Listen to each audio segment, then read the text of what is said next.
The Ohtani contract details have been revealed, and things are only going to be getting better for the Dodgers. But things are going to be getting a lot worse for MLB. When Shohei signed the deal worth 10 years, $700 million, people thought that overall the team would be neglected due to paying Ohtani all this money. It's not a cheap contract to say the least, and $700 million is the most that we've ever seen a player sign in sports history. The Dodgers did not make any moves last offseason, and that's because they were saving up for Ohtani, but little did they know that Ohtani had a plan that would ultimately save him and the Dodgers. Jeff Passan, the most reliable MLB reporter that there is, earlier broke news that will forever change free agency in MLB. Over the next 10 years, Ohtani's contract is only worth $2 million per year, but after the 10 years expire, he's going to be getting paid $68 million per year from 2034 to 2043. He did this for a reason. He went into free agency with this plan to sign a deal like this. The way Ohtani looked at this contract was that the less money he was being paid, the more that the team around him could spend money. Having this type of extra money is going to allow them to make so many different moves, but right now I think that we're all wondering, how is this even legal? How is this fair? It's stupid. To put it lightly, it's not fair. This type of contract gives them all the room in the world with the luxury tax, and this allows them to add another superstar, or even two. He should show up as a $70 million player, because that's exactly what he is. Instead, because of luxury tax rules, he is showing up at $46 million, but that's still not good enough. He's a $70 million player. Show it for what it is. Now, just to be fair, I'm not against a team or a player deferring a contract. I think it's actually a smart thing to do.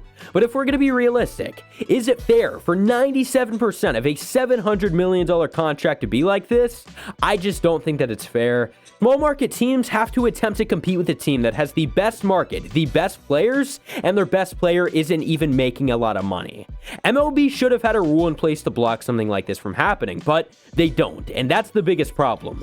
Not every team has the luxury to play in LA to begin with, but now we're talking about completely changing the system as the biggest market and paying him pocket money while he's on the team. Sure, it will affect them in the future, but the future's not what we're worried about. We are worried about the present day in MLB, and the present day in MLB just doesn't look too pretty. I'm not sure if we will ever see a contract go down like this ever again. As a matter of fact, no, we will never, ever see a contract like this. Ohtani has a really good agent because this contract makes him the biggest winner in baseball.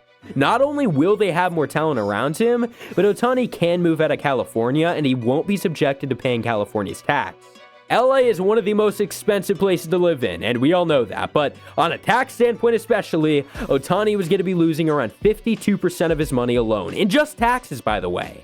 But being able to defer the contract like he just did, he can completely move to a new state, and he will not have to pay that stupid California tax. Smart move in Ohtani. He'll still be making tens of millions of dollars in endorsements. No player makes as much money as Shohei when it comes to endorsements, and for that reason alone, there will never ever be a contract like this ever again.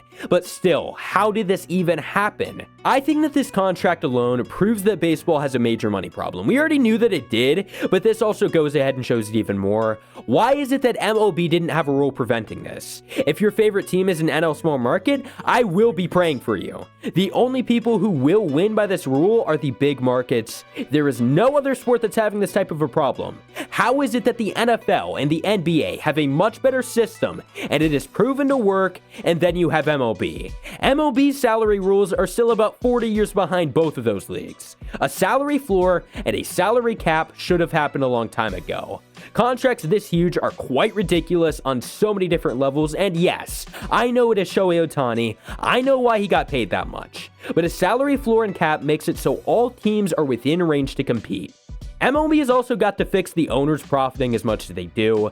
The owners make so much money. Everyone wants to own an MLB team, and you know why? Not because it's a privilege to own the team, it's because they are getting free money into their pockets. And that's how you get owners like John Fisher. That's how you get Bob Nutting. They don't spend money, they don't show their face, and they don't care about their team. Because even though they're losing, they're still putting up record profits. It's dumb. Stop making MLB about the money and make it about the game, make it about the fans like it should be. Free agency is an aspect that all teams should be able to enjoy. As an NFL fan, every single team is on someone. I mean, even if you're the New York Jets or whether you are the Kansas City Chiefs, your team will be going after someone. Your team is not afraid to spend money, and that's because the ownership really doesn't matter much at all. Whereas for MLB, if you have a cheap owner, I mean, you're just screwed. You're never going to be anything. You have to be in a big market like the Yankees or the Dodgers, or you will not be seeing a big signing in your life.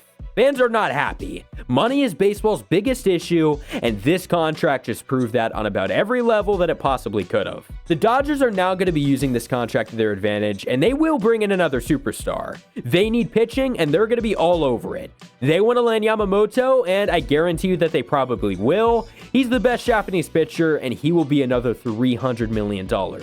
And because of Ohtani's contract, it won't really matter on the luxury tax sheet. In terms of salary, Ohtani is going to be number 17 on the Dodgers next year. The best player, not just on the team, but the best player in baseball, making the 17th least amount of money on the Dodgers. Yeah, this is not going to be pretty, at least. Especially when it's a team like LA, who's just going to keep making move after move after move, a Clayton Kershaw re-sign, and a big pitcher signing. I'm not happy about this, but what do you guys think? Is it fair? Should it be allowed or not? I hope you guys enjoyed. Subscribe if you haven't already, and peace out.